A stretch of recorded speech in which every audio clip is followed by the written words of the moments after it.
Subscribe and share my channel Sudarsana. ఓం శ్రీకృష్ణ పరబ్రహ్మణే నమః. శ్రీ గురుభ్యో నమః.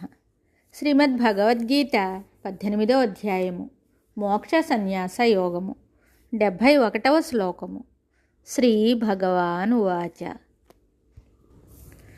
శ్రద్ధావాననసూయశ్చ శృణుయాదపి యో నరః సోపి ముక్తః శుభాన్ లోకాన్ ప్రాప్నుయాత్ పుణ్యకర్మణాం. శ్రద్ధావాన నసూయశ్చ శృణుయాదపి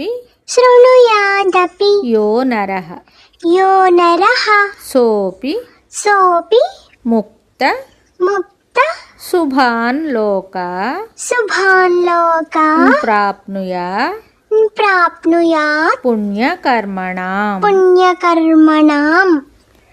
శ్రద్ధావాననసూయశ్చ శృణుయాదపి యో నరః సోపి ముక్తశుభాన్ లోకాన్ ప్రాప్నుయాత్ పుణ్యకర్మణాం. ఈ శ్లోకమునకు భావము: ఏ మనుజుడు శ్రద్ధతో కూడినవాడును అసూయ లేనివాడును అయి ఈ గీతాశాస్త్రమును వినును, అట్టివాడును పాప విముక్తుడై పుణ్యకార్యములను చేసిన వారి యొక్క పుణ్యలోకములను పొందును. శ్రద్ధను గురించి, అసూయారాహిత్యమును గురించి గీతందు ఎన్నో చోట్ల చెప్పబడి ఉన్నది. గ్రంథము పూర్తి అవుతున్న ఈ సందర్భమున మరలా వానిని గురించిన ప్రస్తావన భగవానుడు తీసుకువచ్చారు. ముముక్షువునకు ఆ సద్గుణములు ఎంత అవసరమో దీనివలన తెలియగలదు. శ్రద్ధ లేక ఏ కార్యము చేసినను అది నిరుపయోగమే అగును. అట్లే అసూయతో కూడి ఉన్నవాడు ఏ రంగమునను వృద్ధిలోకి రాలేడు. అసూయ అన్నది ఒక వేరుపురుగు వంటిది. అది హృదయములో ప్రవేశించినచో ఇతర సద్గుణములన్నింటినీ, ఇతర శక్తులన్నింటినీ తొలిచివేసి గుల్ల చేసివేయును. కావున ఆ దుర్గుణమును ఎవరునూ దరికి చేర్చరాదు.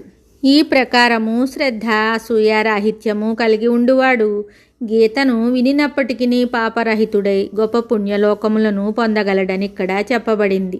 భగవానుని ఈ వాక్యములు చదువురాని కొందరు భక్తులకు పరమాశ్వాసమును కలుగజేయుచున్నవి.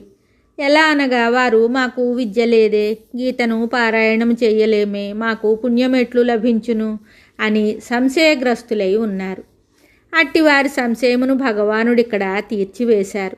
చదువు రాకున్నను భక్తి శ్రద్ధలతో కూడి అసూయాది దుర్గుణములు లేక ఇతరుల వలన గీతను చక్కగా శ్రవణము చేసినను అట్టివారు మహాపుణ్యమును సంపాదించుదురని భగవానుడు తెలియజేశారు. అధ్యాత్మతత్వము హృదయముతో సంబంధము కలిగి ఉన్నదే కానీ శిరస్సుతో కాదు. భగవానుడు నివసించు స్థానము ముఖ్యముగా హృదయమే అయి ఉన్నది. మహాపండితులు అనేక విద్యలను, కళలను సంపాదించుకొని శిరస్సును విశాలమనర్చుకొనినను వారి హృదయము సంకుచితముగానున్నచో దయ, కరుణ, శ్రద్ధ, అనసూయ మొదలగు సద్గుణములు లేనిచో ఎక్కువ ప్రయోజనం ఉండదు. కావుననే భగవానుడిక్కడ ఒకవేళ చదువు రాకున్నను చక్కని గుణములు కలిగి పరుల వలన గీతాదులను వినినను గొప్ప పుణ్యమును సంపాదించగలరని చెప్తున్నారు.